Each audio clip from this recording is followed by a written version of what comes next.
WhyWCA's mission to eliminate racism and sexism and all the rest of the terrible isms really do resonate with me for, I guess, not to be tongue-in-cheek, the most obvious reasons. I'm a Black woman in America, so I have a very vested interest in dismantling these power structures that, keep me shackled, not to use such vivid imagery, but that keep women like me, women of color across the country, from being able to step up into their place of power. And everything I've done in my 35 years has been in furtherance of lifting up not only myself, but other women of color. And that is related to the work that I'm doing currently at the board. It's the work that I'm doing as a councilwoman in Franklin Township. And it's just the values that I bring to my everyday life.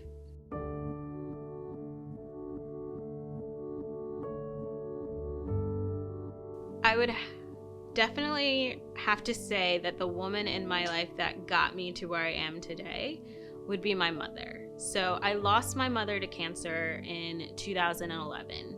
I was only 25, not part of the life plan of losing your mom, but she did such an amazing job at being a role model that I really had no choice but to step up and be the woman that she raised me to be.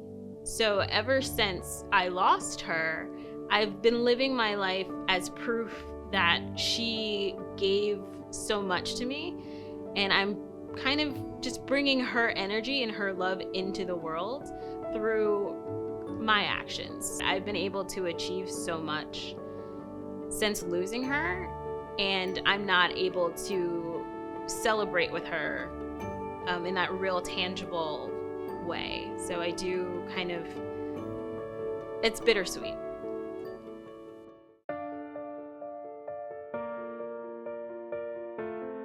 I would give to anyone following in my footsteps, especially young women of color, it's okay to stop and reevaluate what you're doing. And I'm not gonna say these platitudes of whatever you do has to bring you joy. Work isn't always going to bring you joy. Work sometimes really sucks and you have to pay your bills. But if your work's not speaking to you, if it's not fulfilling you, you're allowed to press pause if you're able and just reevaluate and try different things and explore. I didn't start out where I was to get here.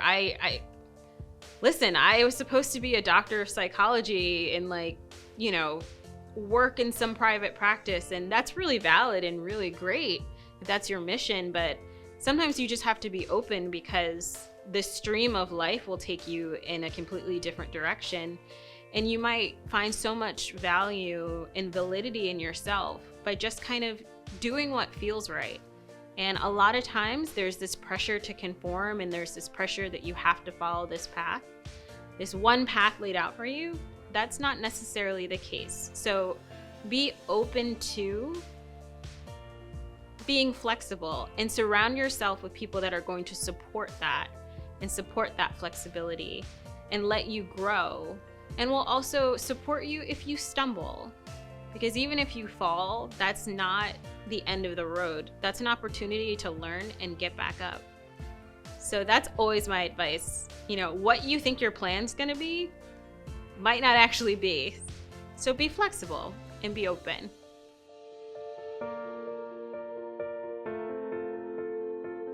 COVID-19 has been a really large obstacle. It is a once in a lifetime, we hope, ordeal.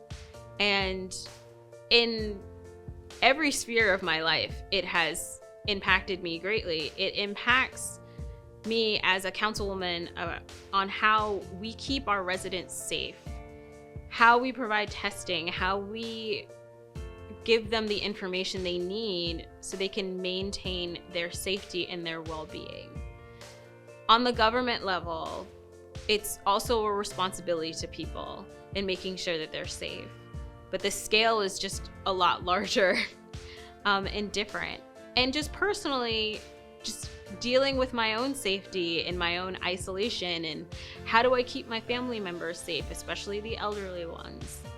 So it is just something that has impacted not just my organization, but my life. And I would have to say that that echoes across everyone's experience. And I wouldn't necessarily say that mine is unique in any way.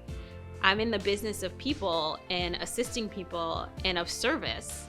So this pandemic has been probably the greatest exercise in public service, especially when you have or had an administration that wasn't really doing anything. So it's been a true test of what it means to be a public servant.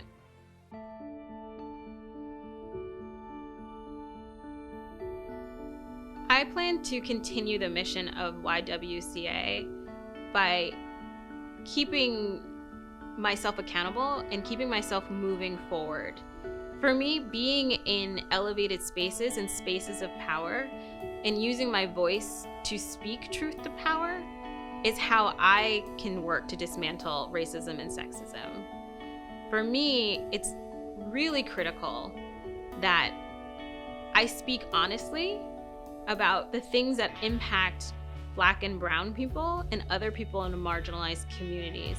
And I continue to push back on obstacles that will try and stifle their voices or push for, superficial unity and band-aids. I will continue to just push past that, because we won't have actual change until we come to a reconciliation of what it means to be an other in this country.